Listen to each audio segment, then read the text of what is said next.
63 days since the beginning of war, pro-Palestinian protests in solidarity with Palestine are still taking place in different cities around the world, calling for a permanent ceasefire and an end to the Israeli occupation.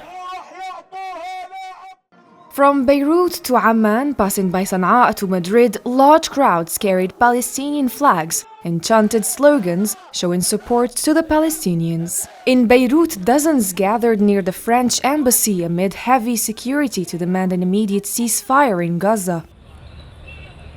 The protest then moved to the Lebanese National Museum, where the participants broadcast sounds of bombing in Gaza and cries of Palestinian children, women and men through loudspeakers. In Jordan, crowds took to the streets and gathered near the U.S. Embassy in Amman, asking the U.S. government and people to support a ceasefire on the same day the UN Security Council voted on a demand for a ceasefire, which was vetoed by the U.S. In Sana'a, protesters carried large Palestinian flags and held up their firearms, shouting slogans in support to the Palestinians. In Spain's Basque country, hundreds of protesters formed a human mosaic representing the Palestinian flag, alongside a reproduction on a giant banner of Pablo Picasso's iconic anti-war picture Guernica, which symbolizes the horrors of war on civilian populations.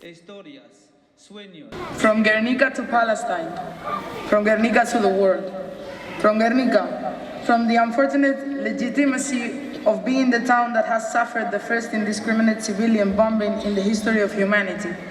From Guernica, from the historical memory of our dead, wounds and destruction.